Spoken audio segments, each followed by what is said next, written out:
So it looks like we're finally back here. Thank you so much for hanging on. And I was streaming on a different day, so my bad, but thank you so much for holding up here. We were blabbing away. We pretty much done a full introduction, so more than happy to say hi again to everyone. I was already pretty much saying hi to you guys without you seeing me. I was like, well, nobody's replying. But of course, what's up, Alberto? I'm gonna start by saying hi to you, and of course Steve, Sean. I can see Paco in the chat, team, Comic Sans. Thank you so much for hanging on and staying here with us. John, nice to see you. Cody Bear, and as you probably guys know, if you were sticking here before from the Photoshop Daily Creative Challenge, I'm with Jesús Ramirez. And hey everybody. Jesús, do you want to tell us straight away what we're going to be working on today before I jump into switch onto my the house screen. duties? Yes, fantastic. Let's do that. So what we're going to work on today is this composite. It was made out of all these different images that you see here, a total of 8 images. And basically, this is very similar to a project that I worked on with Adobe a couple years ago. If you go into my Behance page, you can scroll down into this project called Adobe Stock Lost Masterpiece. And this is a project that I was commissioned to work on in 2017, I believe it was. I was one of 5 different artists that were hired to work on this project. And the whole point was that each one of us was going to recreate a painting that has been lost to history, either by damage or theft. And my particular painting was the Just Judges, and it took about 80 hours worth of work. The final image was 4.7 gigabytes, 1500 layers, and you can see my final result. And if you keep scrolling down, you'll see all the images that I used to create that composite, and my recreation is on the left and the original is on the right. So you can see that. That's there. fantastic. Thank you. When you were showing me this project, I was like mind blown, and I can see here in the chat that so many people are happy to see that we're going to be doing compositing here with you, Jesús. Yeah. So before we talked a little bit further here into the project, I want to say hi to everyone in the chat, because before we were saying hi to them, but they were not seeing us. So definitely hello to Susan, Alejandro, Sean, 2 people in the same room. Unthinkable. No, it's not real. It's in San Francisco. I'm in Manchester. This is just, no, I'm just joking. We're here in the same room. And it's nice to be here with Jesús, but of course with all of you. And I want to say hi to Jacqueline, Viola, and of course Mia. Mia was saying composite, it's her favorite activity. Awesome. So before we jump back into your laptop and you can tell us more, I can see that an animation. Is that what we're going to show us? Yeah, that's an animation of the project that I did a few years back. And again, you can check that out on the Behance page. But anyway, so that's what we're going to do today. We're going to take multiple images from Adobe Stock and create one single photo like that one, using 8 images. So hopefully we have enough time to get through it, because I have about maybe an hour now, it looks like, give or take. I'm going to be very fast. All right. Run you through some information before we actually get started. So perhaps it's a good time for you to open Photoshop. While I want to remind you that we'll be reviewing the Photoshop Daily Creative Challenge that Jesús has launched before, sharing some tips and techniques in Photoshop on how to create a crayon brush. And if you're wondering on how to participate in the Photoshop Daily Creative Challenge, all you have to do is to head into the landing page for Photoshop. Here it is. So the landing page for the Photoshop Daily Creative Challenge is at the behance.net/challenge/Photoshop, and this page is full of information in order to take the challenge. In particular, we're going to be reviewing the crayon effect, which is this challenge over here. And in order for you to submit your work, all you have to do is to join the community chat. And the community chat is Discord. You can find the link here just in our landing page. Once you click on the community chat, you'll be transported into our fantastic world of Discord, where you have amazing mentor and also moderators, Adobe employees, and of course you, the fantastic international community. In order to share your work, make sure to head under the feedback challenge, channel, and where it says current challenge. Jesús, do you want to point out, because it's just right here above you? Here it is. And then click on the little plus at the end of the chat in order to share the work. And we're going to be reviewing it in about an hour. Also, very briefly, if we can jump into the schedule, I want to remind you that that's a fun-filled day full of fantastic, amazing streamers. In fact, we have the day started with Paul Trani, and then Jesús was just here a moment ago with the Photoshop Daily Creative Challenge, followed by this session of Adobe Live in Compositing. And after, we're going to have the second challenge of the day with Andrew Ocrado in Illustrator, followed by the wonderful Lina for Only Child and Edina with branding and identity. And then third challenge of the day, Andrea Epi with XD, followed by the lovely Kyle Webster with Draw Along, and to close the day in fun, the design of with Voodooval and Nubia Art. So make sure to stay tuned during this session, but of course afterwards as well for more creative. But Jesús, I think it's just time to jump right into your computer and dive in with this fantastic composite. So we're gonna create a superwoman. Yeah, we're gonna create a superwoman. In this case, P for Photoshop, but sure, that's what we're gonna Super work with. Photoshop woman. Super Photoshop woman. Fantastic. So the first step is I'm just gonna create a blank document. So File, New, and I probably not gonna go into instructor mode and just say everything I'm doing. So I'm just gonna work since I gotta go a little bit fast. Absolutely. And sorry to interrupt you real quick. I wanted to remind everyone to tune in on behance.net/live in order for me to pass your question to Jesús. I'll be here watching the chat on behance.net/live. So if you're watching us from YouTube, make sure to head down on Behance so I can see all of you amazing questions. And of course, let us know where you are tuning in from. We're always very curious, aren't we? And we can see Mohammed asking, where are you guys live from? Where are we from, Jesús? We're live from Manchester. Yeah, Steve got it right. Fantastic. Yes, we are in the UK.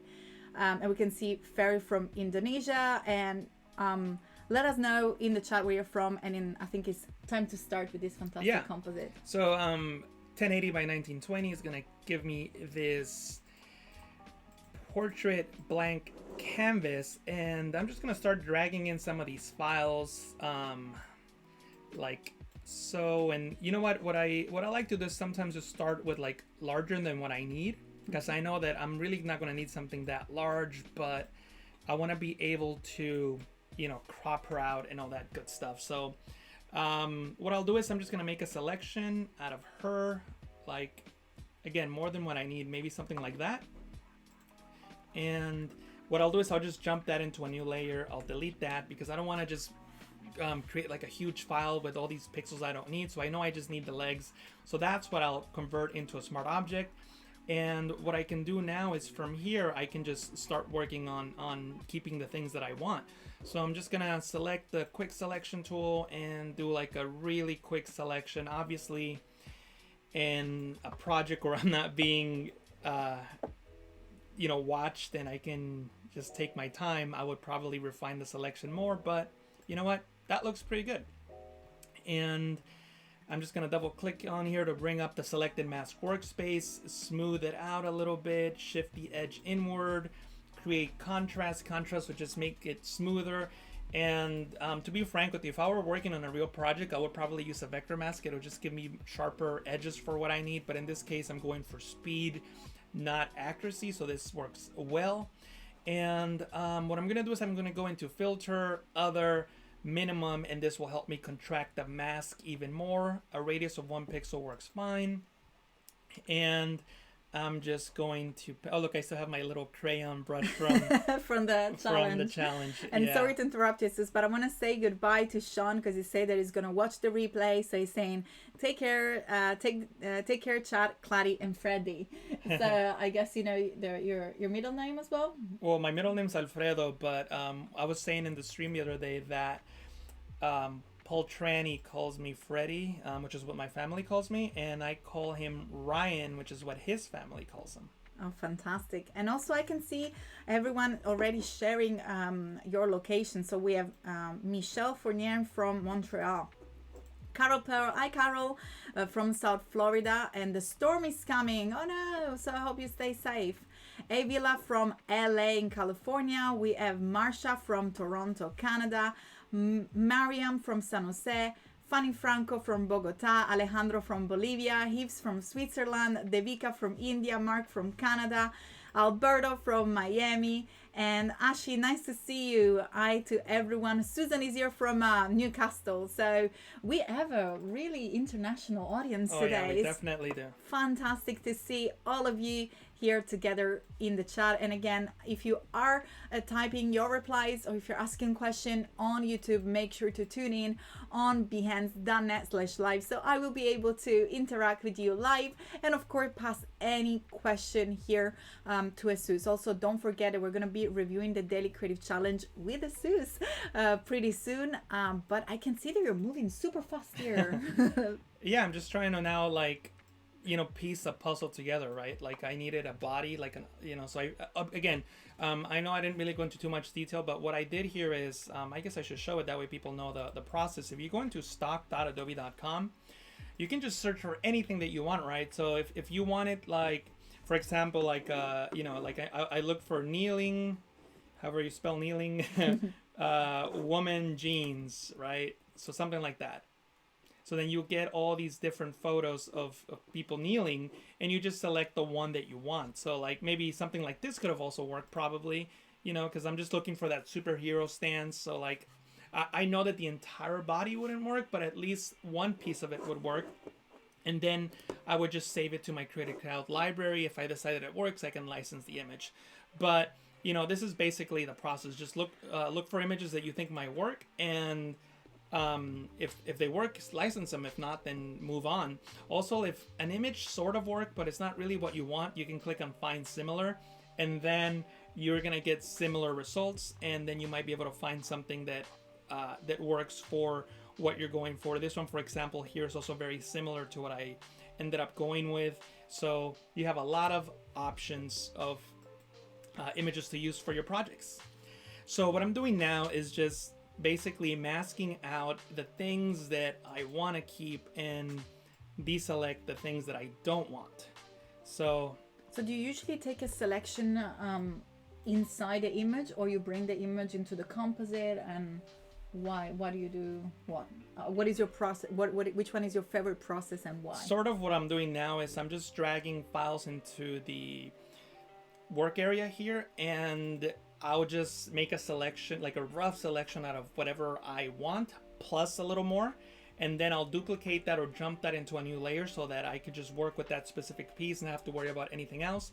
Convert that into a smart object sometimes, like I am doing here, and then I could just work on that smart object to isolate that piece, and then just, in this case again, because we're limited on time, I'm just using the quick selection tool and the selected mask workspace and the minimum filter to try to make a nice selection out of whatever I want to keep. But like I said, I probably would use a vector mask in a project where I had more time.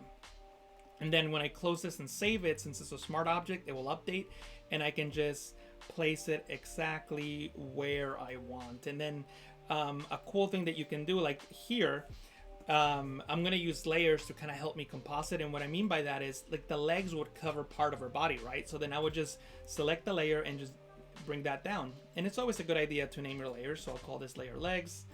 I'll call this layer arms, So then, I mean, just as simple as that, that looks already almost, good. And what I can do now is just press Control-T, Command-T to transform. And I can, maybe warp the layer, accordingly. So I'm warping her to like better match my composite. And also, wow, that's already looking, it's looking super cool. Yeah, and I can use these splits. For example, I'll use the center one. I'll use the center split here. So maybe I can just bring this shoulder down, bring that shoulder up. Totally up to you. Also, I'll probably do a horizontal split like right about here, so I can kind of work on, just how the sweater would kind of like come around maybe the back of her body, and just adjust it accordingly, like so. And you can click on the check mark to commit the changes. You can always scale it, of course. So let me just scale that in, maybe make her not so wide.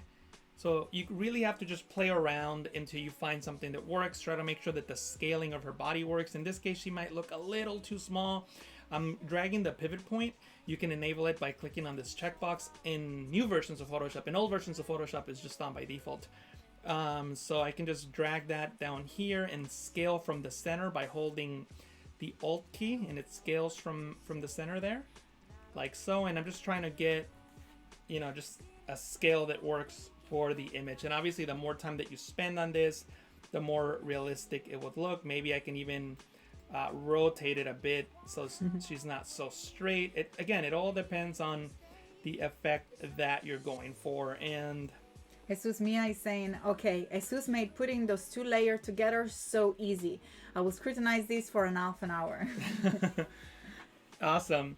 What I'm going to do next, and by the way, like, you don't have to be perfect right away. Just get all the pieces in there and then start fine tuning. So that's what I'm going to do. I'm going to get the next piece in here, and I'm going to just get the body in. So I'll use this layer. I'm giggling here because we have more amazed comments. In fact, Jan is saying, you mean this is not one picture? That's the beauty of Composite, isn't it? And also, sorry to interrupt again, but I realized, because many people are asking, who's the other mentor next to you?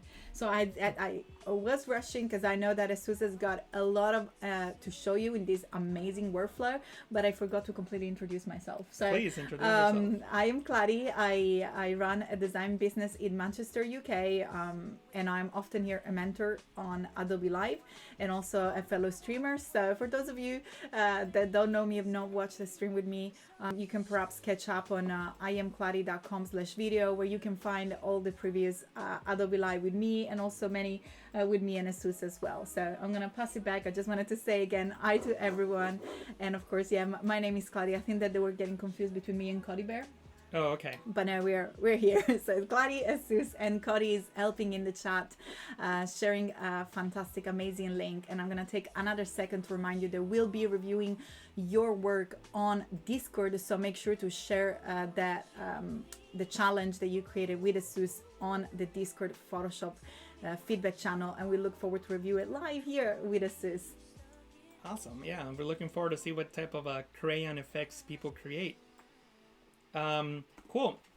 So at this point, I'm just trying to get everything in place, and if things are not lining up, you know, it's all about fine tuning, right? So what I'm going to do is I'm going to go into filter, and I'm going to use different tools for everything. And it's not like the only tool that you can use. You know, you can use like 3 or 4 tools for everything that you do. It's just whatever comes to mind first, or whatever's easier to use for the particular thing that I'm doing.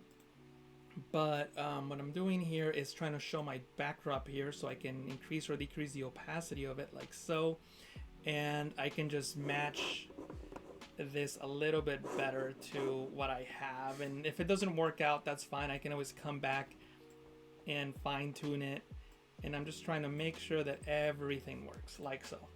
And I missed an area there, but that's okay, because what I'm going to do later on, and you know, maybe I'll do it now to show you since I'm going to talk about it, is just create a layer like so. And it's going to have a shadow, and I'm just going to make like a really dark blue, almost black. So maybe something like that. And I'm going to paint, make sure I'm using a soft brush to 0 here. And what happened to that layer? I guess I somehow deleted it. But anyways, I'm just going to come in here and paint. And I know I'm being very loose, but that's okay. It says we got Carol saying, is that your dog barking? What breed? So Carol, I think that what you picking up is the mouse, which is not very. It's an apple breed? It's an apple breed. A purebred apple? Yes. And also, let's see, I think there was a legal question for you. What's the legal question? The legal question regards Adobe Stock license legal issues. So Michelle Fournier is asking us, when you make a composite using parts of pictures in Adobe Stock, once you've paid to license them, can a client use it with no legal issue? Yeah, that's the whole point of Adobe Stock, that you can download photos and use them without any legal issues. For specifically speaking though, different images might have different types of licenses. So when you download a stock image, like let me just click on one here, like this one, I believe, yeah, so there's different license types, standard or extended, and you can click on each of the types of licenses and you can get an overview of exactly what you can do with that particular license. But there it is. So most images are going to have either standard or extended, and you can just read through the legalese and see if it's something that you can use for your specific project. But generally speaking, most of these images you can use for almost anything that you like. We have Mia say that Mr. Meow will not be happy with that. I guess the apple pooch. Oh yeah. And we have Jen asking who is Mr. Meow. So Mr. Meow is this cat which is in San Francisco at the moment. That's where he is. And that's why it's fine. You know, we can keep the apple mouse pooch. Definitely. Mr. Meow is doing well. Probably sleeping on a chair in front of a window. Oh yeah, that cat's always sleeping. You know, he's got a busy day of sleeping. Fantastic. Let's see if there are any other I'll questions. mention like a cool trick. So like right now in Photoshop 2020, if you hold the tilde key, which is the key right next to the number one, the left to the number one under the escape key in North American keyboards at least, you will switch over into the eraser tool with the same brush tip you're using on the brush tool. So that's how I'm erasing some areas, and then I can just click and drag and erase the entire thing like so. But then I can go into edit, fade brush tool, and it becomes sort of like an opacity of how it erases. So then I can have total control of how that erases. And I'm noticing that there's like some issue here with the mask that I'm not liking, so I can come in there and I can paint with black on the layer mask and get rid of that like so, and close it, save it, and then it updates on my smart object. So you can see how I'm just building on that image. Also in Adobe Stock, I guess I'll just drag this in here to show you guys. In Adobe Stock, let me just open that up. So when you're in Adobe Stock, sometimes you may have a series of photos, and sometimes I like using a photo that has series, because then I can take elements of like the same article of clothing but in different manners, so you can composite that in and just help your composite look more realistic. Because I felt that in this case her shirt is just too straight, it's too nice, too clean. I just wanted to add some wrinkles in there, and sure, I could have used another photo with wrinkles and then try to color match and do all that fun stuff, but why do that if I already have the same exact shirt but just with wrinkles on it?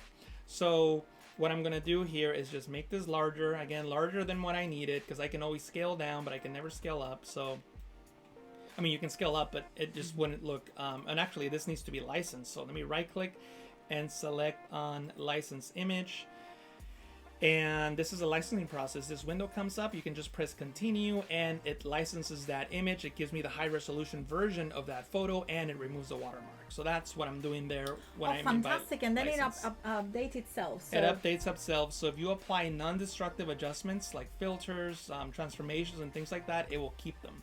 Obviously what I'm going to do now, like this is destructive, right? Because I'm making a selection and then I'm jumping that into another layer. Control J, Command J on the Mac. The reason I say jumping is because it's easy to remember the keyboard shortcut. J for jump. See, jump in a new layer. It would pop right up on top of a new layer. And I can just convert that into a smart object. And from here, I can just make a selection of what I want to keep. And again, the reason that I'm doing it this way and not keeping the entire layer is because I don't need to keep all those pixels. Like I'm never going to use them. So I just want to keep the pixels that I am going to use and just work with that.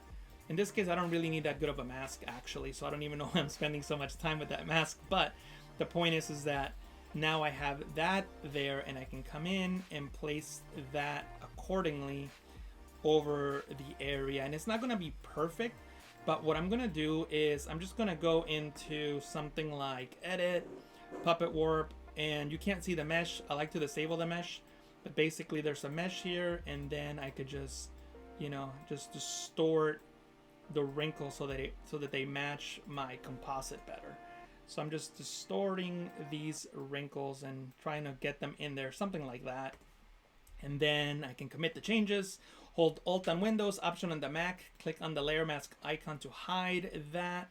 And I'll put this right above the other layer. And I can call this layer shirt. And I like to name my layers, and I'll show you why in a moment. And this one, wrinkle. Before you move to the next step, I got a question for you. Yes. Chris Austria is asking, do you ever use a Wacom tablet? I do. I've talked about it on the streams before. I actually use a Wacom tablet when I'm working, quote unquote, professionally. But when I'm teaching, it's just, I don't know. It just feels like too much. So I just carry a mouse with me. We've got a lot of equipment here. Right? Yeah, and that's the thing. I travel a lot to teach as well. Well, I guess not anymore. But I used to travel all the time to teach at events. And I just didn't want to carry my Wacom tablet. So I just got used to teaching with a mouse. So I use a Wacom tablet for professional work, and for teaching I just use a mouse. But a Wacom tablet will give you much better results, especially when you're painting, masking, and things like that. Next question from Tarot Wrong, asking, is object selection good for composition? Yeah, all tools are good for composition. It just depends on when you want to use them. Obviously, object selection wouldn't be the best tool for, say, selecting a sky, but it will be a great tool for selecting one person in a photo that has multiple people. So it just depends on what you need. And what I'm doing now is just, see how I'm just adding those wrinkles in just by painting with white on the layer mask? See that? And it just looks fairly realistic because I'm using the same, color, basically the same graphic, and I can just adjust this accordingly. See that? So that's why I like using images that have a series, because I can just take bits and pieces of one area and add them to another, and then just transform them as need be. There is a way in Adobe Stock to find similar images. So, because this one looks like it's exactly the same texture. It is, and we talked about it in a moment. All you need to do is just select your photo and click on Find Similar, and then you'll find similar images. And a lot of times when you do find similar, you'll get related images. See, like some of these photos is basically the same thing. We have a woman wearing jeans and a red plaid shirt, woman wearing jeans, red plaid shirt. So it's similar, you'll get similar photos. But yeah, so let me just continue making my adjustments. Again, please. I could fine tune this forever. We don't have too much time, but we'll just call that good. And even though it's the same photo, the same blue, it's still a little off. So if your image is a little off, just create a levels adjustment layer and just fine tune it as need be. And actually what I'll do in this case is, since she's kind of like bending over a little bit there, and actually, you know what, I just realized that my scale is off, so I'm gonna need to fix that. But basically what I was gonna say that I was gonna do was just gonna add like a shadow in there, just because it wouldn't be so bright. So maybe something like that. And I know I'm going over the edges, and it's all good. We're gonna fix that in a moment. So cool. There we are. Here we are. And then bring down the opacity, something like that. And then maybe even make another layer and make this bottom part even darker. Something like that. So in the meantime, I want to remind all of you watching on YouTube to join us on behance.net/live, so I'll be able to pass all your questions to Jesús.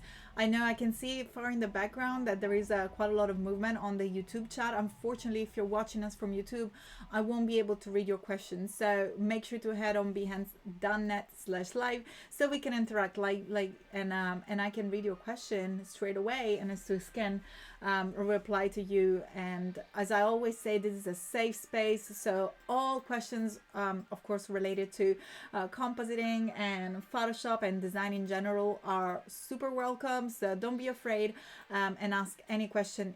This is a perfect time to do so. And also, very briefly, in it already going to be like in half an hour. Is that correct?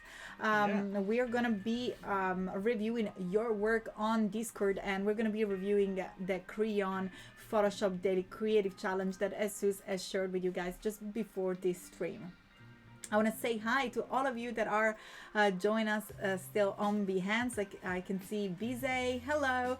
Thank you so much for joining us. And Sig Brown. Also, I can see if there is any more questions. Muhammad was asking if we were part of the same family. We're definitely part of the Adobe Live family. We are an extended family made of people and cats. That's a list for me and Jesús. And Jesús, someone was asking about Mr. Meow and if he's the tabby cat. I think that you guys are mistaken for Frida, which is my little baby. We are a family of, as I say, people and kitties.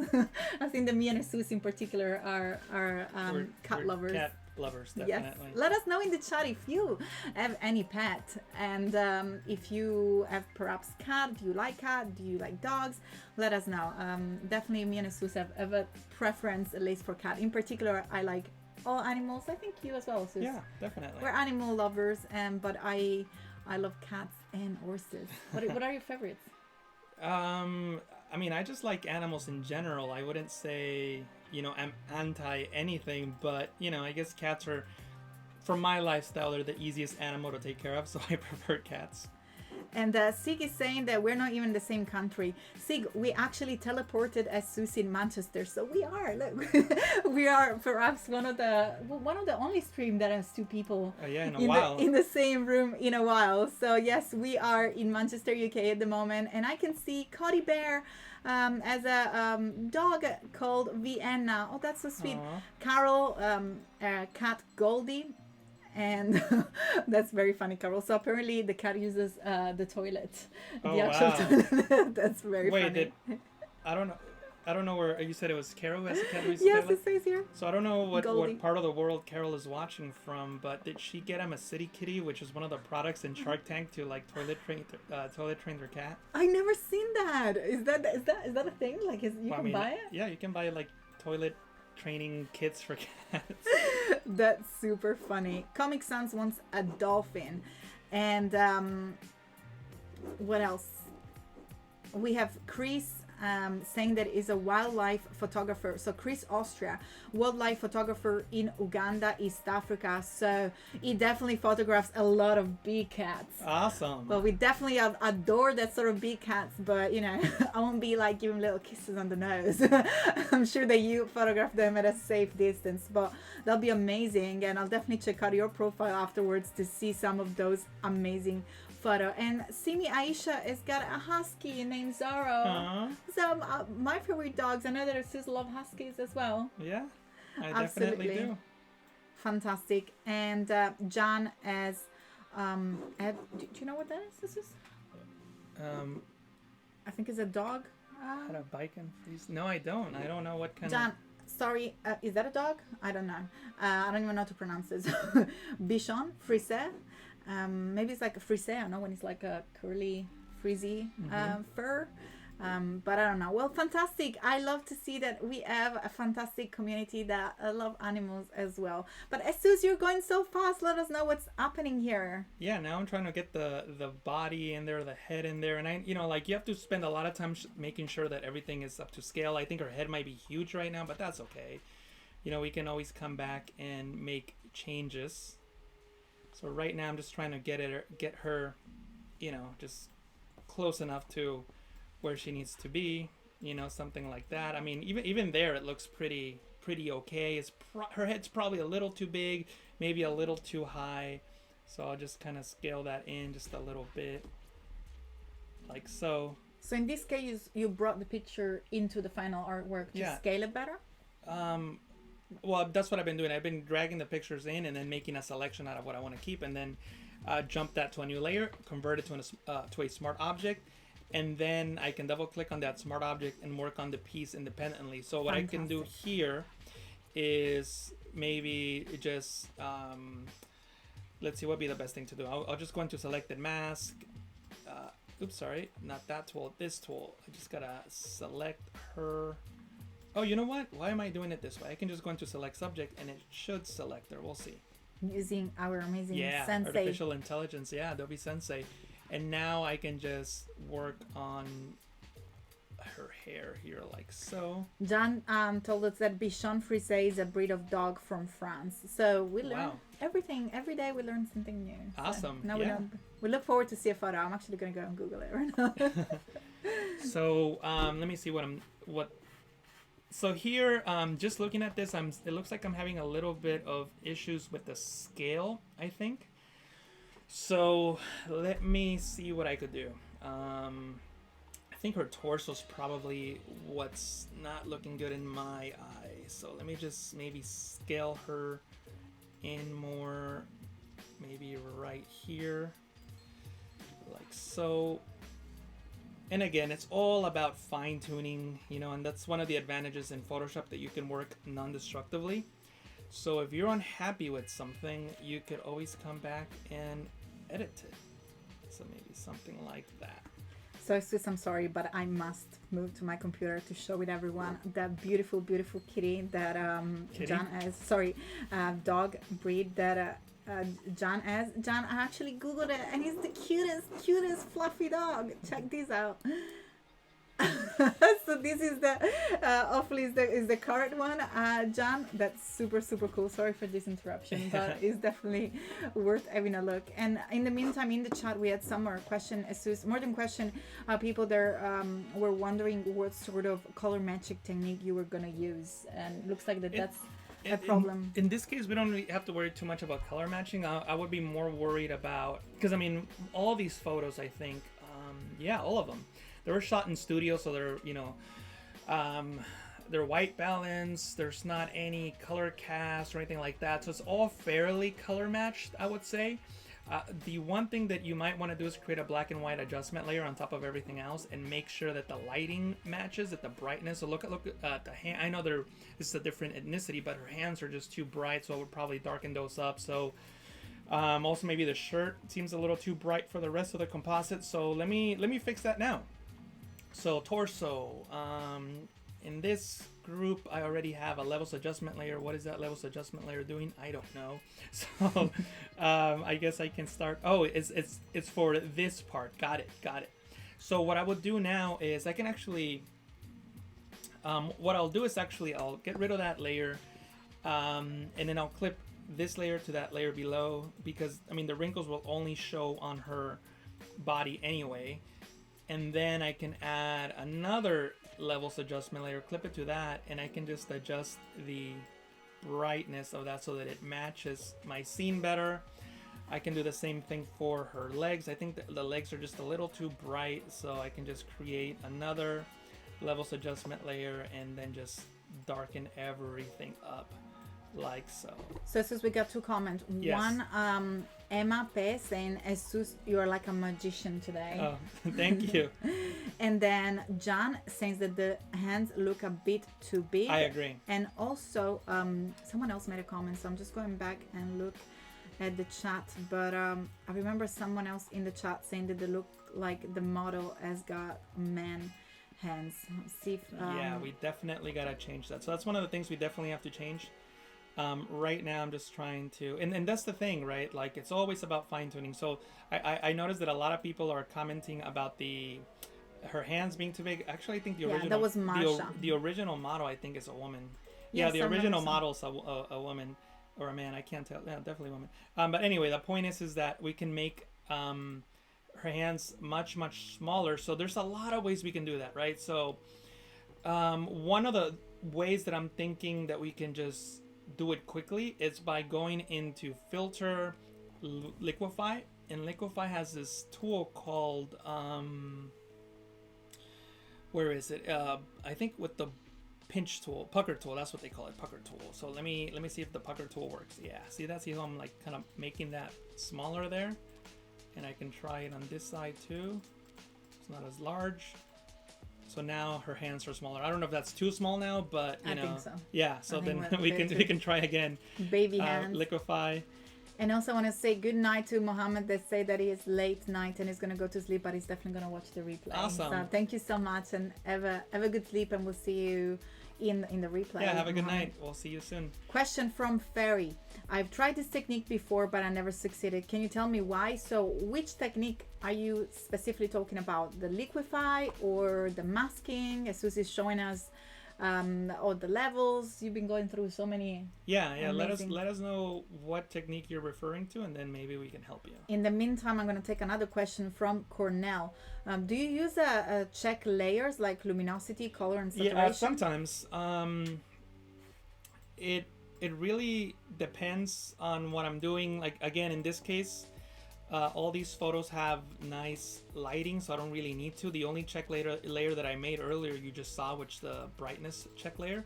But for this, I really don't think I need a check layer for anything else, just because every image that I'm using was shot in studio, and the color seems fine, the saturation seems fine, but I would definitely use a check layer if I was using something that had a color grade over it, perhaps.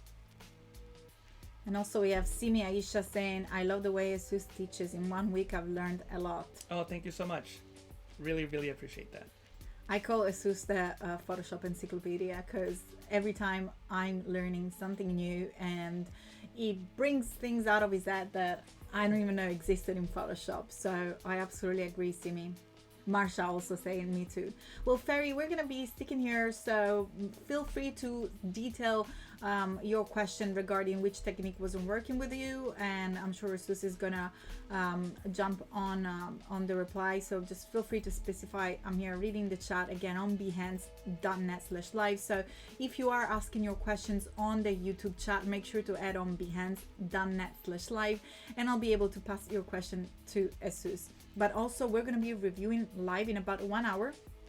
I got confused before because I usually stream at the hour, but we started a bit later than what I usually do today. So it's going to be in 1 hour when we are going to review your Photoshop Daily Creative Challenge that Jesús shared before in the stream, which is going to be a challenge regarding crayon brushes. In order to share your work, make sure to add on Discord, our community chat. I know that Cody Bear is gonna drop a link on Behance shortly, so you'll be able to click and share your work, and we're more than happy and excited to review what you're doing with what you're going to be designing with the crayon. Definitely should be pretty fun. One more question, Cornell, how much time does it take you to master Photoshop? Do you do Photoshop projects and practice every day? How much time? Well, first of all, in my opinion, nobody has mastered Photoshop, because some people have mastered certain areas of it, but like mastered completely, I don't know. I would say, I mean, you guys probably have heard of the 10,000 hour rule, so I think that also applies to Photoshop. So you need about 10,000 hours worth of time to master anything. So I would apply that to Photoshop as well, and you definitely master it by practicing every day, by pushing yourself, by trying things you haven't tried before. So yeah, it's definitely time consuming if you want to quote unquote master it. Fantastic. I can see that Cody Bear has shared the link for the Photoshop Daily Creative Challenge Discord channel, and make sure to drop your work on the current challenge channel under feedback, and we look forward to see your work. And talking of animal and animal lovers, John saying that it's gotta run and go to buy dog food. Awesome. Thank you for joining us, Jan. We'll see you next time. Yes, thank you. John is saying that Jesús Ramirez are really one of the best. You have been on Photoshop inspiration. Thanks for all your tutorials. Oh, thank you so much. I appreciate that. And also, why don't we mention your tutorials? Because like everyone is looking to learn more Photoshop. Yeah, I think Photoshop that's the perfect training time. channel on YouTube. Let me see if I can share it from my screen, or you can share. I'm gonna let you yeah, work. Yeah. Go ahead and do it from your screen. I'm gonna find it here before I share my screen, so you guys can learn more about Jesús. And of course, Photoshop with Jesús in his Photoshop training channel on YouTube, which has now reached over 1 million subscribers. Yeah, over 1 million. Thank you so much for all your support. Definitely got there because of people like you guys who are always supporting me in my work. So thank you so much for that. Yeah, I really appreciate it. Anyways, I'm gonna jump real quick into my screen so I can show your channel to everyone that is here with us. And here it is. So this is Jesús Photoshop training channel, and you can see there are many tutorials here on color grading and some of these techniques, and that's why I think is the magic of seeing him work, because you basically see like a condensed stream with all these wonderful tips and tricks that you show, but in his channel you have all these videos which detail what you call digestible chunks of information. So if you need a specific technique, that will be that place to look for it. Fantastic. And I can see Cody Bear also sharing it on the chat, so I'm going to jump back into your laptop here, into your screen. Definitely. I'm just fine-tuning the mask. It's not as good as I want it to be, and you know what, for this stream it probably won't be as good as I want it to be, but trying to get it to be good enough. Carol said something that I know that you're gonna agree with. What? She said that Bert Monroe is pretty masterful. Oh yeah, actually I agree with that. Bert's pretty masterful. We adore Bert. I know that Jesús is a very good friend with Bert. I had the chance to meet him when I was in California, and also during some events. And not only is a Photoshop master and he create masterpieces with photorealism, which really, really blew my mind. But also, I gotta say, he's a fantastic, lovely person that I had the pleasure to meet as well. So yes, Carol, it is a master, and he's also, I would say, a gentleman. For Very, sure. very, very wonderful person. I would agree with that. And yeah, see, like, I think I want to say Bird is, and he, he's Photoshop user number 8 or number 6, I forget. But, like, not a lot of people have been using Photoshop longer than he has. So he has definitely done a lot of things. So, we got a question for online courses. Do you have online courses? Yeah, I do. I actually have a compositing course online. Photoshop Training Channel is the website. I keep doing Photoshop Daily Creative Challenge. So let me get that right. So it's Photoshop Training Channel, the website. Yeah, or PTC Vids is a short URL. So ptcvids.com. Yeah. Oh, fantastic. And let me see here the tutorials. Can you real quick guide me so I can share? Yeah, if you click on premium tutorials, you can see.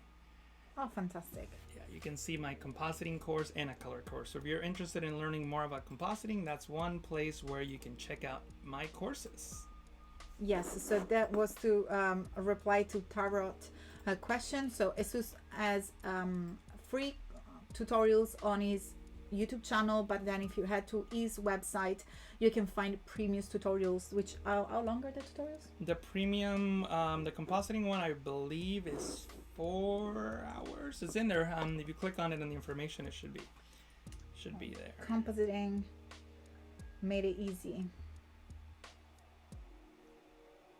5 hours. There 5 you go. hours of Jesús Ramirez Photoshop composite tips.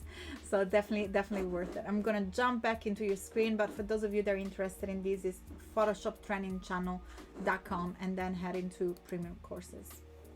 And what I'm doing now is just adding shadow there to her neck, and I always add it darker than what I want it to be, and then just bring the opacity up so I can adjust it. And I know the jacket there is not matching. It's not matching up here, but that's easy to fix with a layer mask. I can just come in here with a layer mask and just, fix that up like so. And the blue is also not matching, so I can add a layer mask and then just... I'm giggling here. I'm sorry, because I can read John comment on Behance saying, Adobe, please rename this stream to Jesus the Master of Work. Thank you. I appreciate that. So cool. So this is, I'm forgetting the Photoshop P or the Superman S or whatever you guys want to do. But what I'll do is I'll add that onto the torso. I'll just add it at the very top. And I'm just going to add the letter P here and maybe use a different font. I don't know. What should we use? Let's see. We should use, I don't know. I mean, maybe just like a simple P like that would be cool. And I'll place it here, and I'll zoom in and make it smaller, obviously. Maybe like right there, just P. Photoshop, double click to the side here, add bevel and emboss. I'll reset it to default just to do everything from scratch. I'm going to change the inner bevel to... Actually, inner bevel is fine. I'm going to change the technique to chisel hard and increase the size like so. And I can adjust the depth and maybe add a different color. So what I'll do is just select, I guess, bring down the opacity of the fill opacity to 0. You know what? It'll be a lot easier if I just made this white like so. There we go. If I made it white, I can go back into the color overlay, and if I change it to multiply, it creates that effect there with this golden color. And I can also go into the pattern overlay, and if you enable your legacy patterns, if you watch my Photoshop Daily Creative Challenge, you can see how to enable the legacy patterns, and you can just find whatever pattern you want in here. For example, the one that I'm using now is in the 2019 patterns, and I think I'm using a dirt no, I'm not using dirt, I'm using gravel Oh wait, no, not gravel. Oh, rust. Yeah, I'm using rust, and is this one here the third one? I think that's what I was using. I don't remember. The point is that I'm going to change it to luminosity and bring down the opacity, and just gives it a little bit of texture. And I can use any one of these. What is the reason for you to use the blending pattern? mode? Yeah. The pattern? The pattern, yeah. Well, it's super smooth, and in the real world, nothing's super smooth like that. So I'm just going to add a little bit of that just to bring in some texture, some detail in there. Which reminds me of one of the Jesús Ramirez technique of photo composite at the end to use the grain. Yeah, I like adding grain to things just to make them a little more realistic. In this case, I'm also going to add an outer glow, if I can find it here, outer glow, but I'm going to change the blending mode to normal. So by default, you'll see it like that, but just because the label says glow doesn't mean that you need to use it as a glow. You can change it to multiply and then use like a dark blue, and then that will be a shadow instead. So there we go. And I can also use a drop shadow, also use a dark blue, and then maybe increase the size, distance, whatever you need, and bring down the opacity just so that it looks more realistic. I'll add a little bit of noise so it's not so smooth. Something like that. So then that's going to be our Photoshop P. Jesús, I want to stress something that you just ran by real quick, but I think it's super important that you use blue as a shadow. Yes. Instead of black. I That's think right. That makes a difference in detailing when you create a composite or when using shadows, isn't it? Yeah.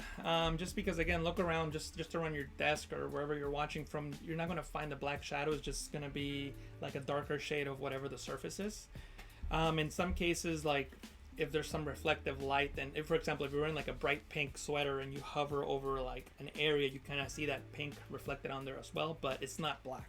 Point is that you're not gonna really find a black shadow. But anyway, so our model is more or less done. We can obviously make a few more adjustments. I'm not really happy with this area, so what I could do here is add more of a shadow. How much time do we have? We have about 30 minutes, including the design review. In 30 minutes we're going to be doing the design review. So in fact, why not remind everyone that in exactly 30 minutes we'll be reviewing your work on Discord. So make sure to head on the Discord channel for Photoshop and add on to the feedback and then current challenge and share your Photoshop Daily Creative Challenge that Jesús has shared earlier on how to create a crayon brush.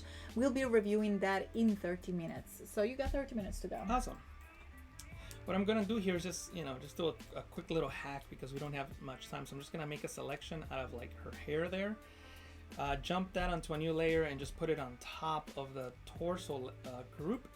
There it is. And I'm just going to use blend if, and I'm just going to make sure that everything that's bright in that layer gets hidden. Hold Alt on Windows, Option on the Mac to split that in half, spread it apart to create a smoother transition between visible and invisible pixels. And you can see my result there. It just helps bring some hair in there, and it just makes it look much better without much work. See that? Before and after. John is saying Capitan Adobe. There you go, Captain Adobe. That's a good name, or Captain Photoshop in this case. Yes. Cool. So now, I mean, there's a lot more that we could do. You said we have half an hour, so if we have half an hour, I guess I could show the next thing that I wanted to show. Two things. Number one is I have this photo here of this girl, so I wanted to make it seem like she's been through some battles. So maybe we can take the rip from her jeans here, like so, and I can just copy that. We don't need this anymore, and I can paste that right here on. Yeah, I can clip it to that layer, and why not? Here it is. Press Control T, Command T to transform, flip horizontal. That's too big, and you can just adjust this any way that you want. Maybe something like that. So we have two questions, Jesús. Yeah. Questions. So we have one question from Ferry Utuamo asking, how do you make a realistic shading and highlights? We're going to talk about highlights in a little bit, so we'll wait for that. And realistic shading is basically what I was just doing earlier. I mean, I think what you mean by shading is shadows. So I basically select the color of the darkest color that I find, and then maybe even make it a little bit darker and paint over that like I did there, and that creates a much more realistic shadow. I'm going to talk about highlights in a moment, so if after I do the highlights you have questions, feel free to let me know. And we have another question from Comic Sans, and then so Comic Sans is saying, does her hair lights like the Marvels? And John saying it will be very cool if Asus made a hair glow. Oh wow! All right, I'll Extra task. Extra task. All right, cool. Well, I'll think about. I mean, yes, remind me to do it in case Yes. Taking notes. Taking notes. Yeah. So right now I'm just trying to match the jeans as best as I can. I'm never gonna get a perfect match, but you know, if I get it to be close enough, then that's a good thing, right? Let me see here. Maybe in the RGB. I'm just trying to make it as close as I can to the original. Something like that. It doesn't have to be perfect. And then I can just do a layer mask, and with a soft brush, I can just paint away the excess jeans there, and obviously do a better job masking than I'm doing here, but I'm going quickly because now I have to make glowing hair. Yes. Which I have no idea how I'm going to do, but I guess we'll figure it out together. That's the beauty of the live, and I always love when you guys in the chat give us some inspiration and direction for the design. So for those of you that are writing and are asking question on the YouTube chat, make sure to head on behance.net/live so I can actually read your questions and say hi to you, and of course get Asus to answer to your questions live. Cool. So we'll just call that good. There it is. Her jeans are ripped. Her leg is showing through. She's been through some battles. Cornell, sorry, Asus is asking, a little bit of the hair is missing at the top. Are you gonna fix that? If so, I'm not gonna fix it because if you remember in the original one, I cut that up. So a lot of times to hide your mistakes, just get it out of the frame. So I'm not gonna. But if I was gonna fix it, what I would do, it's actually really easy to fix. What I would do is I would just make a selection out of this area, just jump that into another section. Like actually, I would leave it there. And then I would just place that right there, and then I would hide the entire layer, actually holding Alt and Windows Option in the mask and clicking on the layer mask icon, and then with white I would just reveal that area there, and then I wouldn't have to worry about it anymore. And obviously it needs a little more fine-tuning than that, but so that's more or less how I would fix it up. So Carol is saying, when in doubt, cropping out. And then we had different people saying that they're really having fun with us streaming together. And Lois is saying that you two are really the dream team. I don't usually watch streams with two people because of the chat too much, but you're just doing a great job. So thanks to each of you. Well, you're very welcome, Lois. Awesome. I love to learn from Asus. One of the questions was, what blending mode did I use for the shadows? Multiply. In this case, multiply works fine in most cases.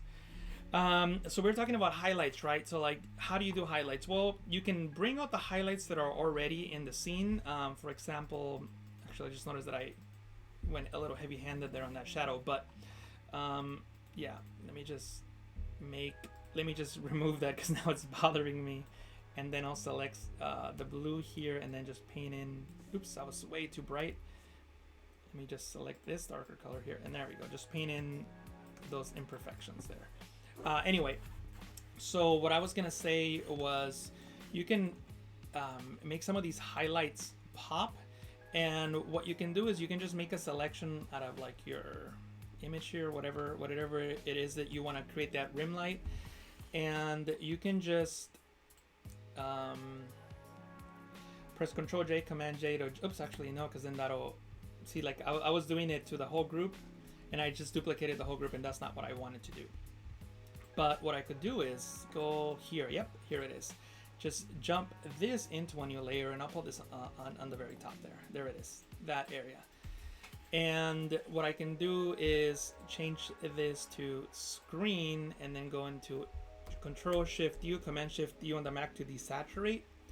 And then I can go into Image, Adjustment, Levels, and I can just make the darks darker and the brights brighter, and you can kind of see how I'm just enhancing the highlights a little bit more. So before and after, and I can keep doing that several times. I can create a mask here, and then just hide the stuff that I really don't want. It's wonderful how the subtle little adjustments makes a huge difference overall in the composite. Also, a lot of times you can't really get anything out. So what I like to do is bring in other photos that already have what I want. So in this case, I have this photo, and I know that lady looks, and I'll even license this image, license image. So I know that she looks nothing like our model, but she has a face and she has highlights, so we can steal some of these highlights and use them in our design. So let me just open this up. So in the meantime, I want to reply one of those questions regarding the Photoshop Daily Creative Challenge from Michelle. So Michelle was asking, if you do previous challenges, can you post them even if they're not the daily one? Of course, we will not be reviewing them today, but in Discord there is a fantastic community of mentors, and of course all of you that can help each other, and the mentor will definitely give you a feedback. If you want a specific feedback from me, from Jesús, all you have to do is just to give us a shout on Discord, and we'll be able to look at the specific project. So feel free to share it into the feedback channel, although today we'll be mainly reviewing all the crayons one, which is today Photoshop Daily Creative Challenge. So yes, Michelle, that's the right place to share them even today. Sorry, Jesús, we can jump back into stealing highlights. Just stealing that lady's face to try to match it to this other lady. I think I may need to warp it now, or maybe, yeah, warping it might work. We'll see. I'm very curious to see how this is gonna merge together, because they look like they had very different features as well.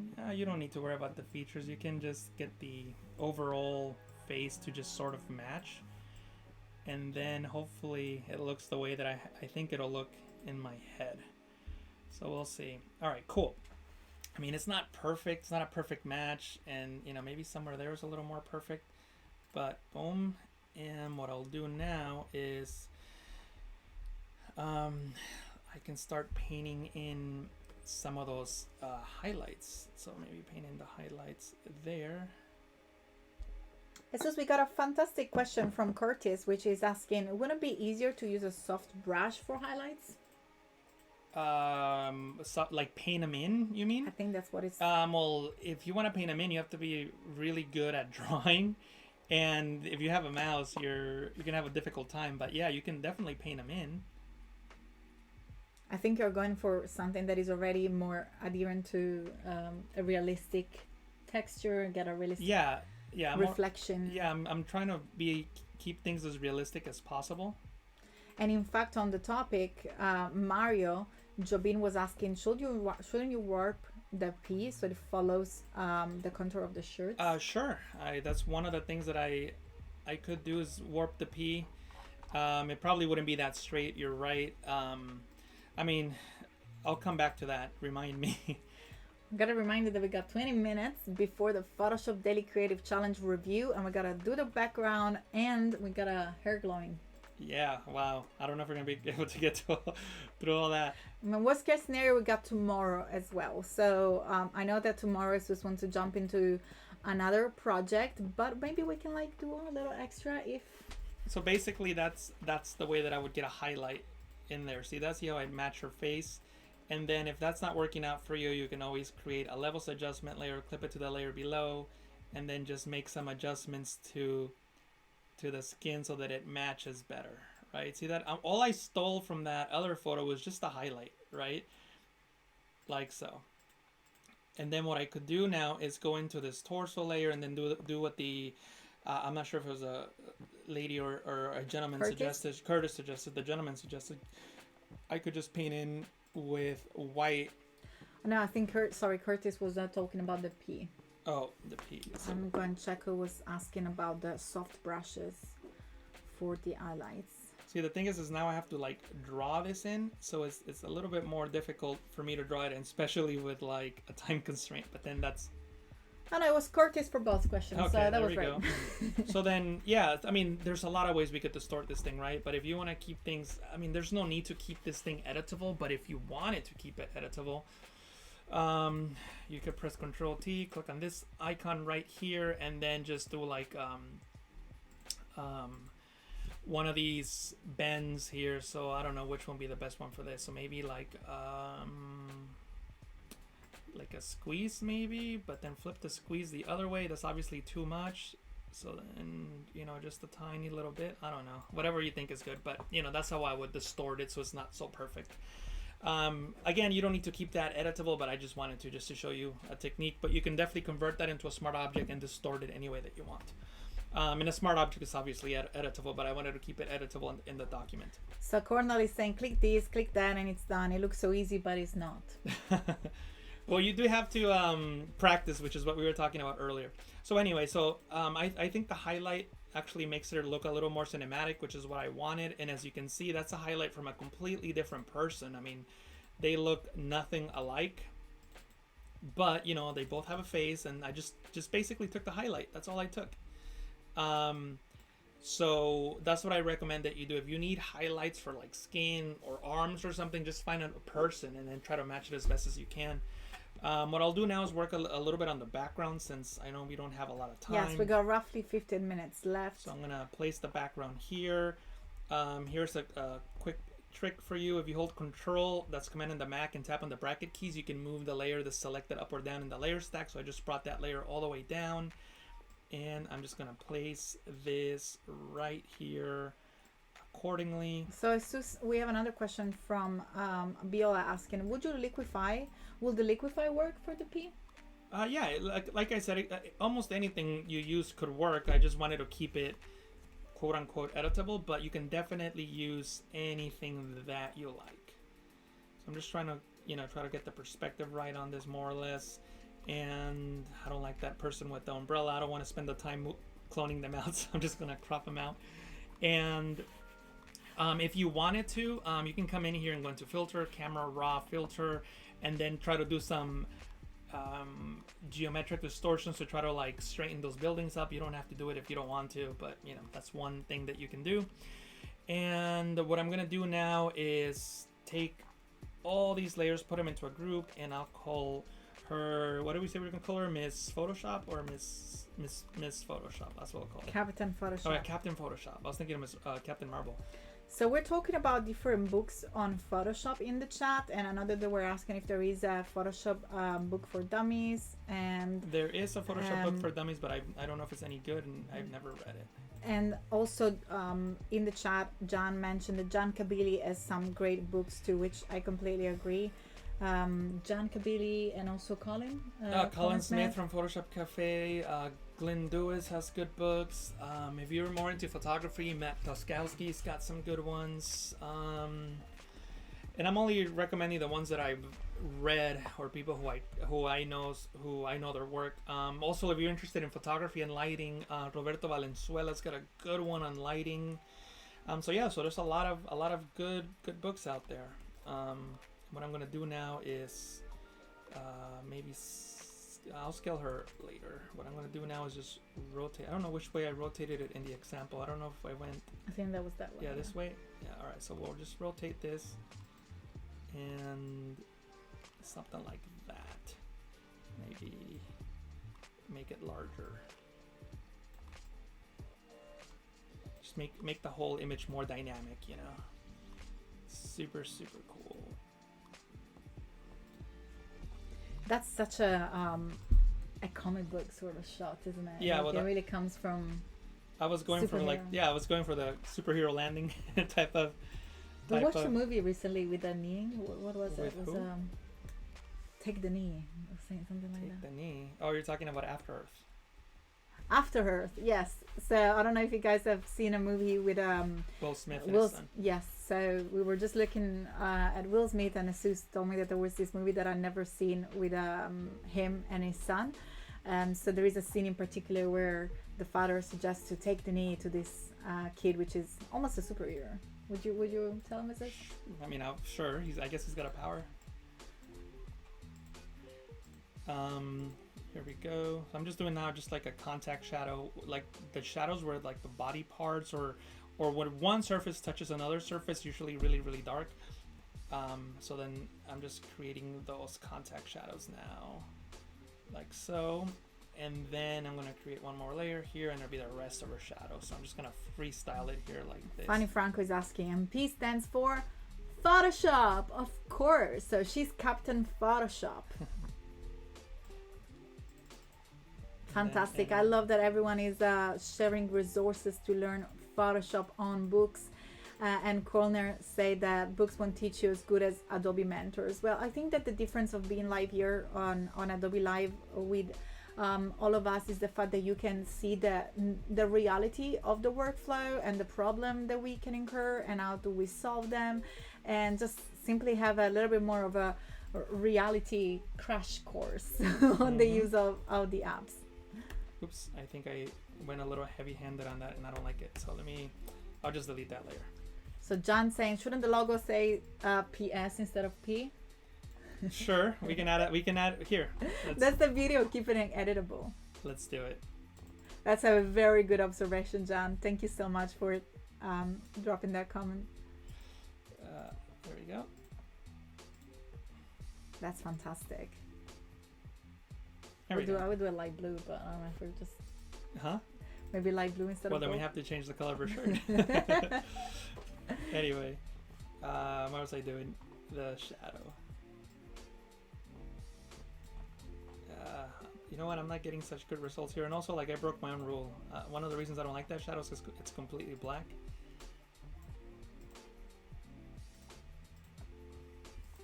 So let me see if there is any more question in the chat. Curtis is asking, Jesús, do you ever use the color lookup layer adjustment when compositing? Not really, because I don't have much control over it. You can only change the blending mode, the opacity. You know, I mean, don't get me wrong. It sometimes can save you. Like if, for example, like right now, if Claudia told me you only have 5 minutes left, I'm like, oh man. We got 10 minutes Okay, left. well then there you go. See, like I probably would use it like at this point, right? Because with a color lookup adjustment layer, what I could do and see, like I scale this and see how like that got out of whack, so I gotta fix that. But I could just say, all right, I don't have enough time to like color grade this thing, so let me see which of these looks good, and then all right, that looks good, that's what I'll use, you know. So it'll save me in a situation like that. But usually I don't like using them because I just like to have more control over things. So I'm gonna figure out, okay, here we go, that's it right there. So I just gotta move that down.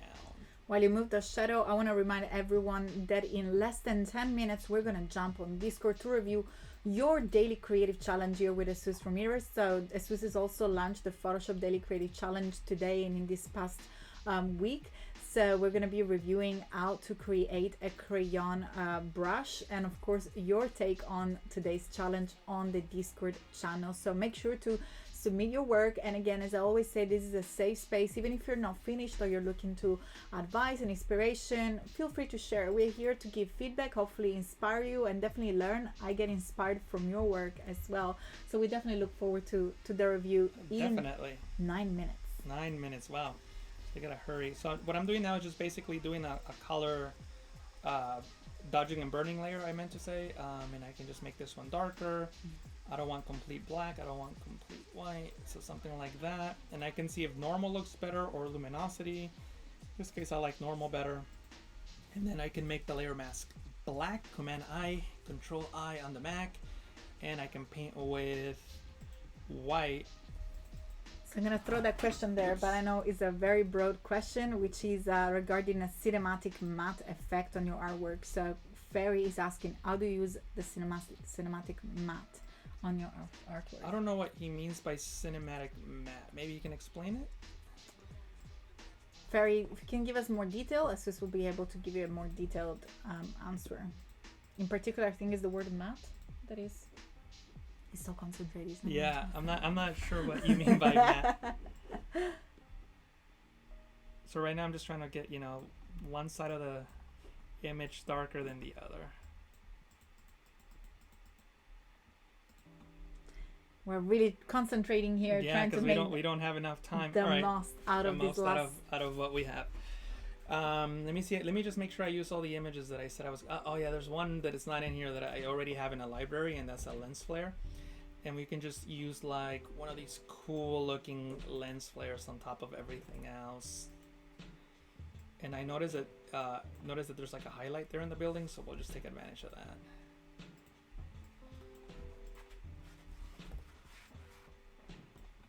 So Curtis is saying a matte effect can be done in Camera Raw filter easily. Oh, like okay, I see what you're saying. So like so like literally matte, so like not a lot of contrast, just like faded almost. Is that what you mean? And if that's the and if yes is the answer, what was the previous question? Like, do I ever use that effect? Cinematic, yeah. How to use cinematic matte on your artwork? So if the answer is yes, like a faded, matted look, do I ever use it? Not too much. I guess I've done it for tutorials on YouTube, but in terms of like my own work, I'm not a huge fan of it. I'm not against it in any sort of way, but just with my style of work, I never really used it. That flare just brings everything together and so beautiful.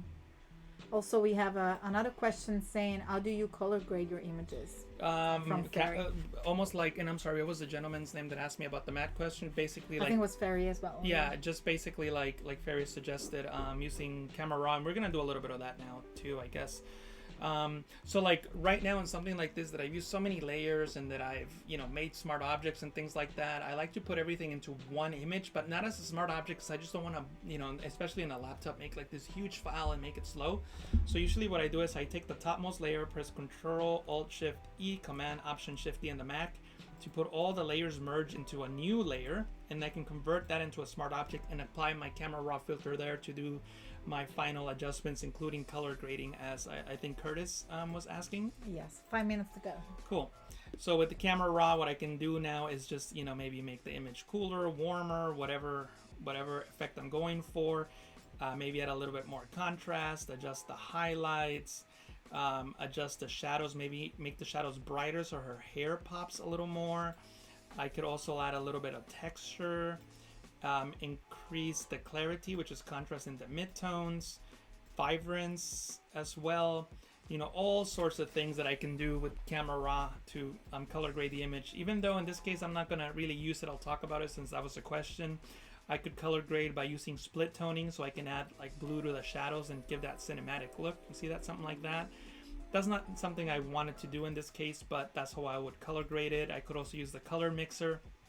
So I think that blue is just too bright, so gotta bring the saturation down a bit.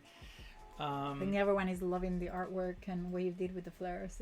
Awesome. I'm glad you guys enjoy it. With sharpening, I can just increase the sharpening of the entire thing. Click on this down pointing arrow, hold Alt on Windows, Option on the Mac, and just drag the masking to the right. Masking just limits the effect to the areas that are bright. In other words, Photoshop is finding edges and only applying the effect to the edges. And let me see what else we can do. We here. have one question, which I think I've lost. Here we go. Can you use, from Cornell? Cornell is asking, can you use a dodge and burn tool to separate layer and make tweaks like... I wouldn't use the dodge and burn. With the healing brush? I wouldn't use the dodge and burn tool because it's just a destructive effect. So what I would do instead is basically what you saw me do earlier, which is where I created these two adjustment layers, and it's creating the same effect. See, this is dodging, and this one is burning. See that? But anyway, so then that's more or less the final result. I can come in here and add more effects if I wanted to, but I think we only got a couple minutes. Her glowing hair. Yes, that's what I was gonna go. I have no idea how I'm gonna do it, so let's got see. 2 minutes. Oh, definitely not in 2 minutes. Let's make it happen. Let's make it happen. Let me think here. So I'm just gonna freestyle something here and see if it works.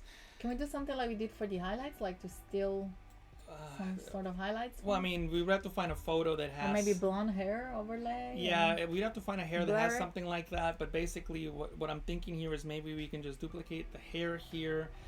I'll convert it into a smart object. How can we do this? Maybe... There's a couple filters here, and I don't know if it's gonna work, where we could do something like glowing edges, maybe. Let's see. And then blur? Yeah, something like that. So I'm just trying to figure out what would be the best thing to use for something like this. So we got another question from Tarot, but Tarot, I'm gonna let him work on the actual glow. I'm gonna get back to your question in 1 minute. Let's see what's happening here with the glowing hair. Definitely not what I wanted there. Image adjustment, hue, saturation. I don't know. I think I'm gonna fail on this one. I don't know how I'm gonna make it glow like I wanted to show you. Especially under 1 minute. Oh man. Her hair is we're getting there. Almost. Image adjustment, invert. Not quite what I was going for. I need a little more time to think about how I'm gonna make that black curly hair glow. It would have been easier probably if it were blonde. Yeah, I'm not liking that. So see, like, you have to experiment. Maybe, you know what I would do if I really wanted to make this glow. I mean, she's got curly hair. That's the problem. If she had straight hair, what you could do is maybe like create just these little strokes like so. Create a new layer, and maybe like, I don't know. Actually, if you go into let me think here, filter, render, flame. Yeah, let me try that. Ooh. Actually, that's not exactly what I was hoping for, so let me try that again. Filter. She's definitely light up. Render, flame, and I'll just use a different type of flame, like maybe one flame like that. And see, like, I would just start creating a bunch of these, right? So then just create a whole bunch of them and then distort them in different ways. You know, something like that. So that's what I mean. If she had straight hair, then it'll kind of look like her hair. You know what I mean? But with her curly hair, it might be a little more difficult. So, you know. You give us some ideas on how to proceed, and this is looking very cool. Also, I want to go back to the question that was asked earlier. So let's see. Go back to Tarot asking, how do you so pay attention to detail? Does it come natural for you? Well, with like anything else, right? The more practice you have with something, like the more you know what's missing. You know, you learn how to recognize mistakes that you might not have been aware of in the past. And also, like, when you're like, I've made so many mistakes as a professional. Like, I once cost the company, like, I don't know, like 10 grand or something because I didn't pay attention to something. So when you start costing people money, and then, you know, you get, you know, your boss, you know, getting pretty angry for wasting so much money, then you learn to pay attention. From very real experience. Yeah. Anyway, obviously this is like not the best thing in the world, but I'm just trying to cover her entire head. Trying to make it happen here. I'm trying to make it happen in the allotted time of whatever it was. Looks like a super chakra power from. Yeah, it looks like a Dragon Ball character almost. Let's see if there is any more question before we jump into Discord in a second. So, Tarot saying white hair and white eyes will be very nice. I completely agree, Tarot. That would be so cool. So anyway, so if that were her hair, I could now, you know, make it, put it into like one layer. Do like an outer glow maybe. This time I really want to glow, not a shadow. Outer glow. Make it maybe like... I love how everyone in the chat is saying, use the blend mode, use rim light. And that's fantastic. Biola is saying, good to hear you also make mistakes. So anyway, so... It doesn't even... Do you make mistakes? No. No, he's always right. Yes. Of course he does, and that's the best way of learning for everyone. That's why I say this is a fantastic safe space where we can all learn and make mistakes together in order to create something better together. Anyway, so that's how I would try to get away with the hair, but again... We blend it a little bit, like maybe opacity, just to give like... Well, what would happen... See, the thing is you have to have her original hair in the back, so you would have to remove her original hair to make it seem somewhat realistic. So maybe we'll come back tomorrow with a more final... Yeah. But this is... And you know what, like, with this thing... You can probably go back into the camera raw filter again and, you know, just do one of these type of adjustments where, like, maybe on this side, you know, it's darker and warmer, colder, and then do like, I guess we can also do another one of these on this side, make it warmer and brighter, like so.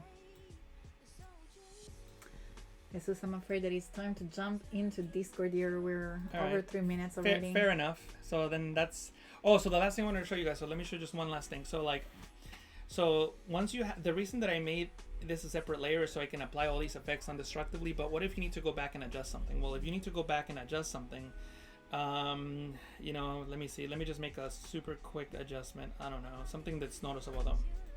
So if okay, so what I'm gonna do is I don't like part of her leg here, right? So if I were to distort that, edit, puppet warp, and I'm just gonna add all these different pins on here just so like so they don't move, and then just move this in just a little more like that, and then click on the pin, hold Alt and Windows option in the Mac, and I can rotate it, right? So now I can, you know, just make a little adjustment, whatever. So I made an adjustment, right? And obviously that doesn't match the image above. See that? See how we just adjusted that? And I know it looks ugly, but that's okay. What I can do now is press Control A, Command A on the Mac, edit, copy, merge, and then open up this smart object, paste that in there. See that? And then save it. Command S, Control S on a Windows machine, and then there, that adjustment I made is now updated. And if I don't like it, I could just delete it, save it again, and it brings what I had before back. Cool. So I think that so far we got only 2 challenges to review. We're probably gonna jump back into the stream very, very soon. But I was gonna say something else. Yeah, I was gonna. I know that you're probably gonna take these questions because I know that you have some Lightroom tips into the Adobe Lightroom page from the Creative Cloud app. In fact, Sig Brown, I believe. Let me just jump into the Lightroom question, but there was someone in the chat asking if you could suggest a place to start. So Cynthia is asking, can you recommend a few places to start if you're switching over from Lightroom, courses, tutorial to follow? Well, it depends on what you want to do, Cynthia. So you're switching over from Lightroom. I'm a photographer. So what do you want to do? I mean, are you going to be somebody who's doing compositing now? Are you going into more of a design route where you're designing logos? So like it's a very open-ended question. So the short answer to that is just to look for tutorials on the topic that you want to learn. Don't try to learn everything. For example, if you want to learn compositing, I wouldn't bother learning anything with like logo design, for example. A lot of the things that you learned in Lightroom and that you know in Lightroom are also going to be true for Photoshop, meaning you just saw me work with Camera Raw. So Camera Raw, I'll open it up. If you notice, all these tools are basically the same tools inside of the edit panel in Lightroom. So all that knowledge you have, it's also applicable in different tools inside of Photoshop. So in terms of where to learn, here at Adobe with the Daily Creative Challenges is a great place to start. People like me have YouTube channels and there's a lot of different tutorials. I focus more on compositing and also photography. So you can check out my YouTube channel, Photoshop Training Channel on YouTube.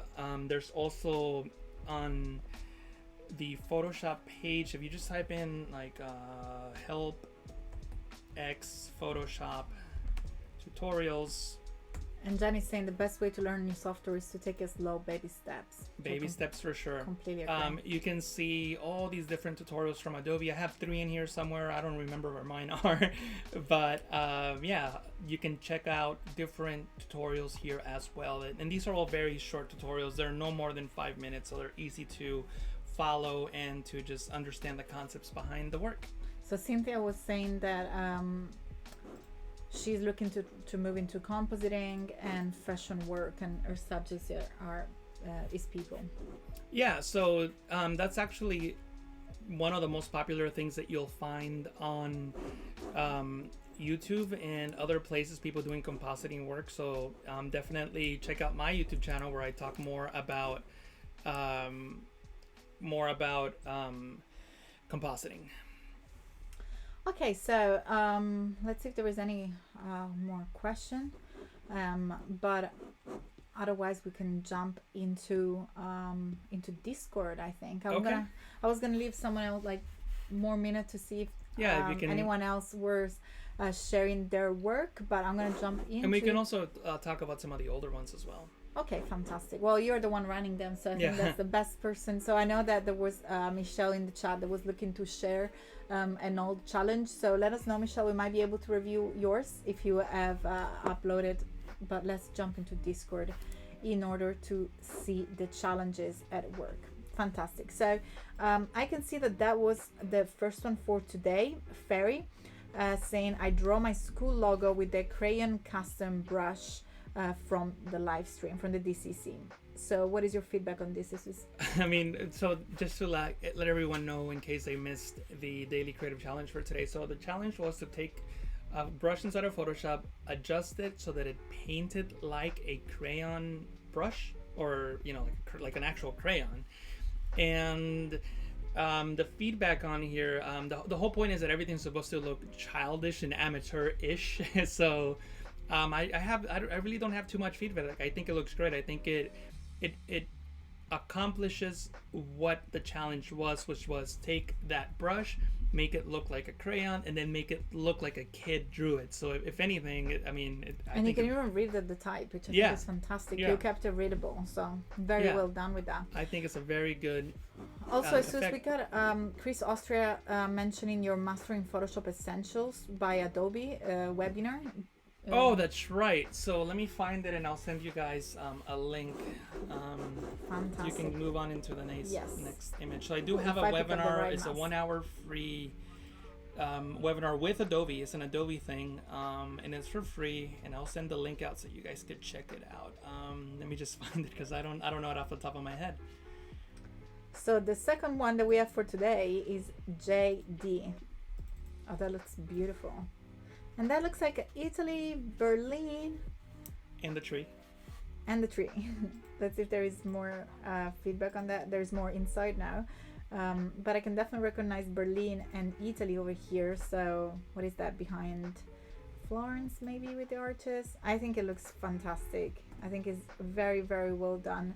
As Jesús says, that's very advanced children work, but I can tell that you used some of the shapes that are available in Photoshop, which I believe is the tree, and then I think it looks very cool. Let's just see if you want to give some more detail. I love the transparency of the overlaid color. It's so beautiful. Yeah, I think that was another thing that we talked about, the challenge with the brush that we created. You can adjust the transparency, so when you paint over something you kind of see what was there before, much like a real crayon would work.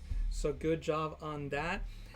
I'm not really sure where those graphics came from, but they look a lot like the graphics that I showed you guys how to enable from the legacy custom shapes inside of Photoshop. So good job on using those if that's what you use. If you freehand them, then even better, because they look fantastic.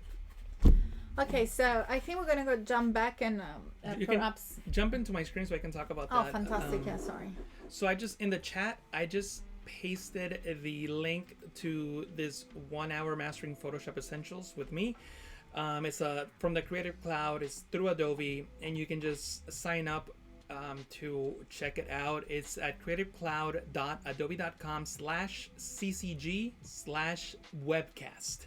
Link in the chat, and also if you're watching this recording, you can't see the chat. You can see the link right up here. creativecloud.adobe.com. Zoom in on it? I don't know how to do that. creativecloud.adobe.com/ccg/webcast. And hopefully Cody Bear can put it live into the chat, because that wasn't a clickable link, but I know that the moderator had the power to create the clickable link for this. So that was I'm going to jump back into my screen regarding the DCC feedback. I'm going to refresh one more time to see if there is any more challenge, but I guess that you just literally finished the challenge and then jumped into Composite. So majority of the people were here following the Composite, but maybe we can jump in yesterday. Winter Wonderland photo Composite. I didn't watch it as today's one, so I'm going to let it take them from you, and let me know if you want to do a specific one, if you just want me to get feedback to the one as they are. So it looks like, what do you want to do? We can just look at maybe like the ones that are there now and talk about them. If we're going to talk about all the ones. Is that the dual tone? Looks like that's the dual tone one. Yeah, so this is the dual tone effect that we created, basically using two colors in one single image as a form of color grading. I like that you use complementary colors, which is what we talked about in the challenge. In this case, blue and yellow, and it makes the diver just pop, being that bright orange color, and then the rest of the ocean blue. I think it looks great. Fantastic. And then we can go to the rock letter. So, and here it is.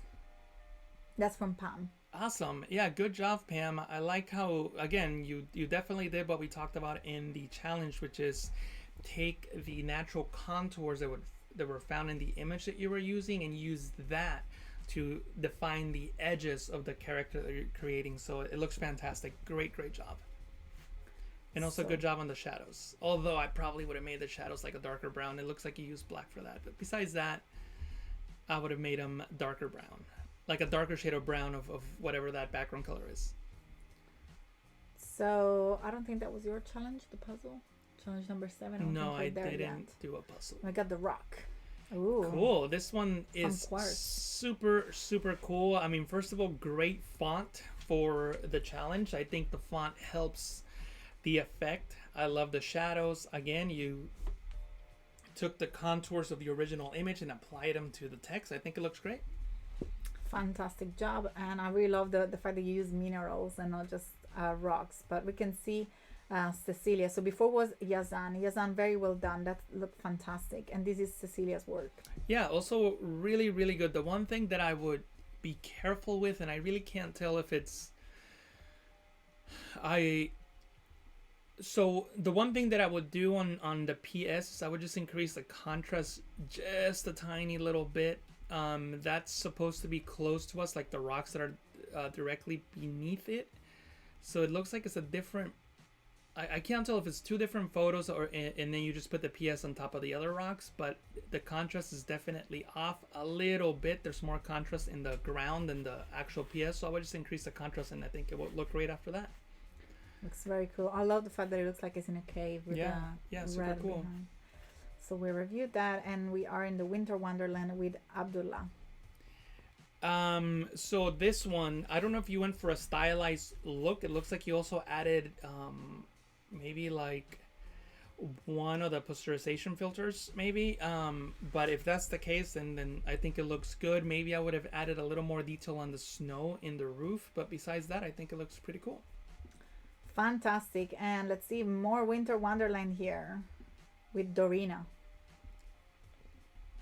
I think it looks great. Yeah, you did a wonderful job in adding snow to the different elements in the screen, in the image, including I think that's grass in the bottom there. I think it looks good. One thing I probably would have done is maybe make the like the entire image just a tad bit darker, and then the snow overlay would have popped a little more. But since everything is white, you really can't see the snow overlay.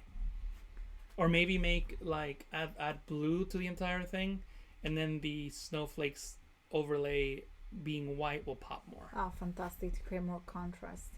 And we can see the before and after of, I think that was the image that you provided. This is the image that was provided for the challenge. Before, and then we got the after here with Neil Kelly, Changing Seasons.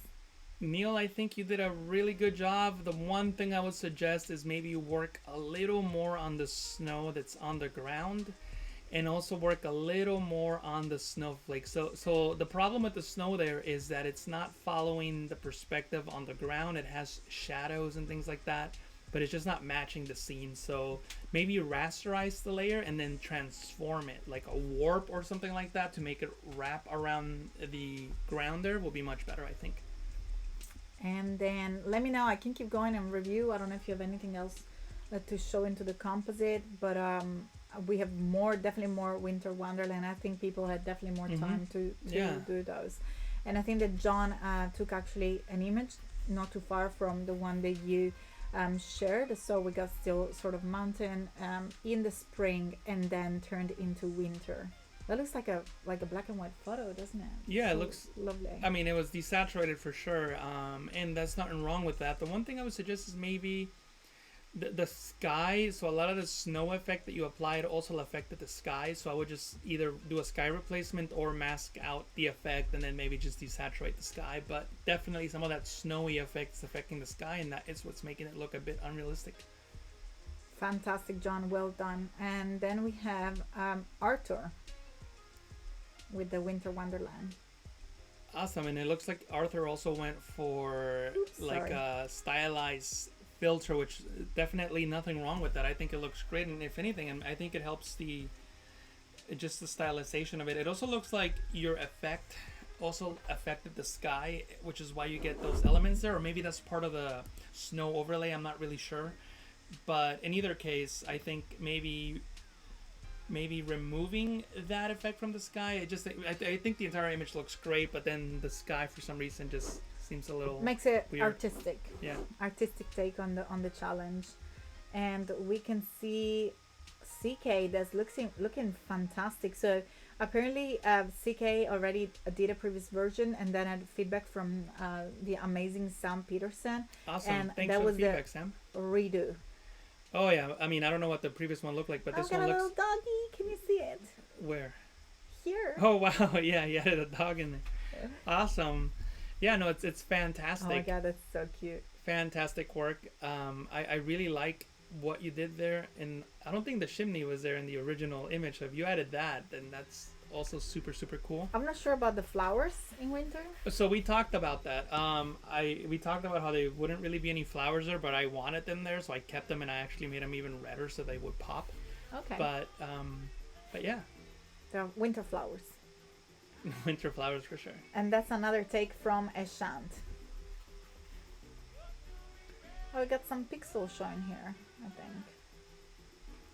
No, what I think that is they used a pattern on the layer style that was just too uniform, so it doesn't look realistic.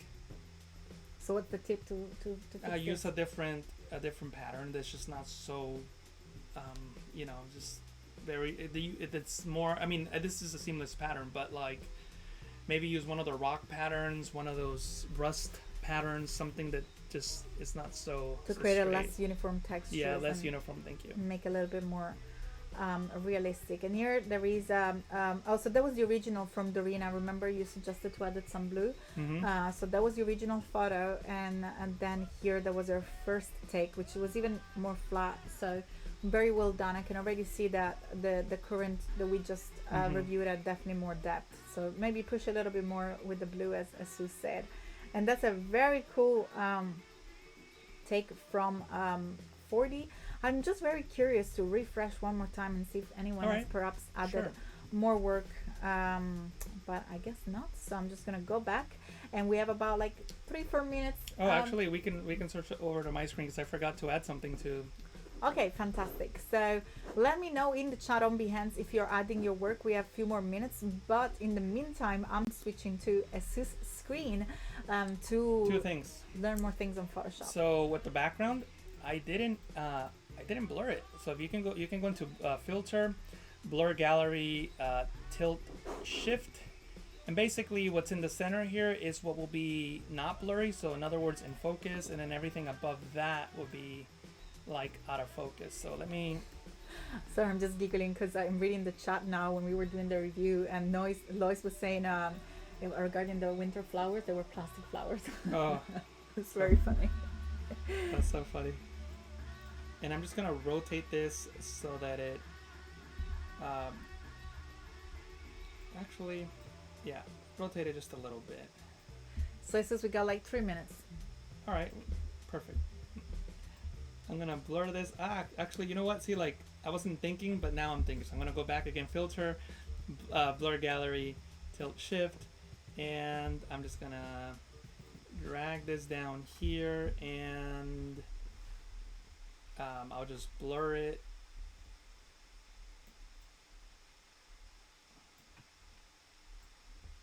How much time do we have? We got like 2 more minutes.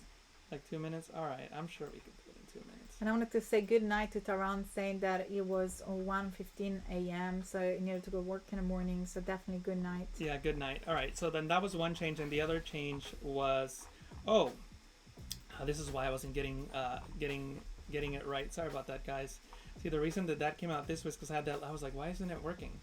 And I said I was thinking, but I wasn't. So what I'll do is I'll just bring down the blur. I had the other layer enabled, so I'm just creating some depth of field here, just a little bit of blurriness, and then do the Control A, Command A, copy merge, and I'll do this like in less than 10 seconds because I know we gotta go. I'll just paste that in there, close it. Oh, but then the leg is messed up. All right, it is what it is. And the one thing that I didn't do earlier that I should have done was go into effects and add just a little bit of grain and bring the vignette in.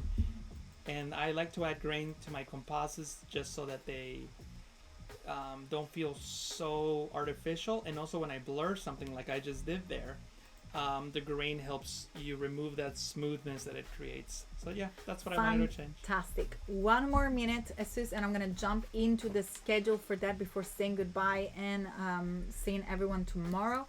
So here is this fantastic schedule, and I'm gonna start right now from our photo compositing session with Jesús Ramirez.